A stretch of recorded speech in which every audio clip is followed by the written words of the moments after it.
So with a recent Borderlands 4 update, there's a lot that has been introduced to the game. As we know, Bounty Pack 1 has released, How Rush Saved Mercenary Day. This bounty pack includes changes to the map, to the world, a new boss, new legendary loot, new cosmetics, missions overall, a completely new zone, as well as the introduction of the vault card. Now, we've seen the vault card from previous titles, Borderlands 3, and we do know that this is going to be expanded upon, and these kind of things I love to see for the end game, but it is very interesting what the developers have put in these notes and what we now know, not only about this pack, but about the future of Borderlands 4. So they did realize that it was crunch time for them, and they wanted to deliver this bounty pack to us because it is getting close to the end of the year. But they did realize that there was more mayhem than time when it came to getting as much into bounty pack 1 as they originally planned. So in the spirit of the season, they're going to be giving this bounty pack away for free. So bounty pack 1 is free. Now, for anyone who doesn't know, bounty packs are little bite-sized narrative DLCs. They usually come with new missions, gear, cosmetics, and a new vault card for that event specifically. These aren't the standalone DLCs that we're going to see. Like Ellie's Vault of the Damned, that will be like a big story narrative and story expansion, and those will be actual DLCs. But this is just a bounty pack specifically.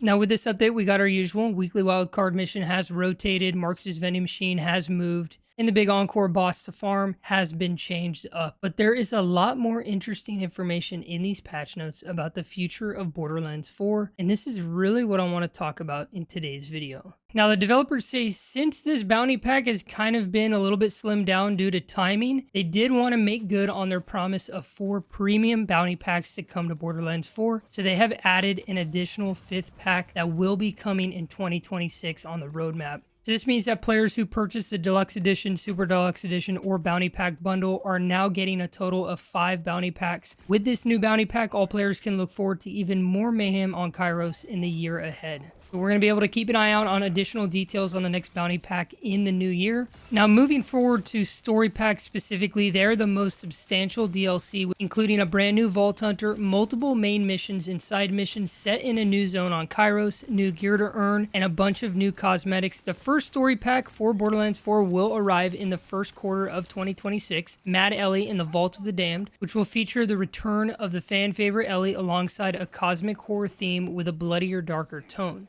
And we do know joining this DLC specifically is a new playable Vault Hunter, Cash, which is a former casino dealer bot with a distinctly unpredictable action skill set. This guy's super interesting. I did do a video on him specifically. But the way we can look at this is longtime Borderlands fans can think of Borderlands 4 story packs as a mix of the meaty Borderlands 3 DLCs and their substantial standalone stories, plus a new Vault Hunter with all the added gameplay experiences they provide. Just like Borderlands 4's base game, Vault Hunters, Ash, and the other to-be-announced DLC Vault Hunters offer multiple build playstyles with their 3 unique action skills and branching skill trees. We also do know there's a lot to be expanded specifically for the endgame content, because they did state that this specific bounty pack is for players who are early to mid-game. This is not considered endgame, and most bounty packs aren't. They're not considered endgame. They're considered basically timed events in a way. But with some endgame content, it's going to be including a free takedown. This is really what we've been looking forward to, and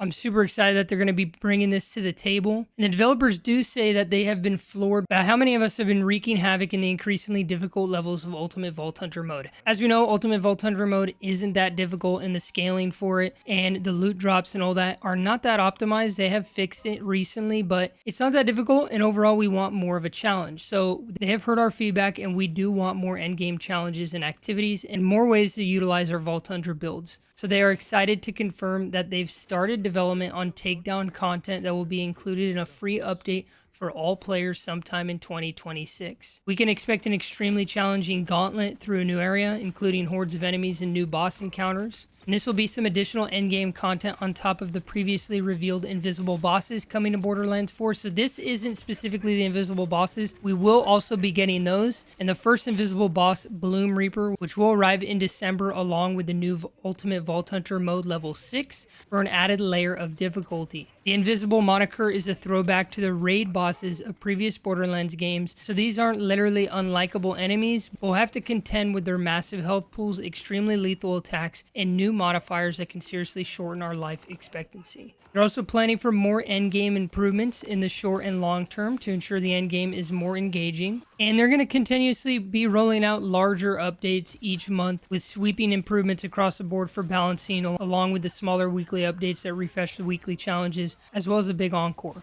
We also kind of already knew this, but photo mode is completely confirmed now, and it has been in development. When will it come? I believe it's going to be coming in December with Mad Ellie in the Vault of the Damned. At least I hope. Especially as a content creator, I love photo mode, and just overall in games, photo mode is where I spend a lot of my time, just because I love the environments and the worlds of Borderlands just overall are beautiful. So we do know photo mode is coming for sure later, either December or later in 2026. We will have to see. So overall, we have now a new bounty pack that will be coming. So 5 in total. Previously, it was 4. I do like that they're, keeping good ties with the community, and they do know that there were some things not optimized. The endgame was a little bit underwhelming. The Ultimate Vault Hunter mode scaling, loot pool, drop rates, and all that stuff were very underwhelming. So for them to, give us a little nod like this and give How Rush Saved Mercenary Day our first bounty pack, not only for free, but them knowing that it's not considered a premium bounty pack, they're also going to give us a new one. I'm pretty excited about that, and,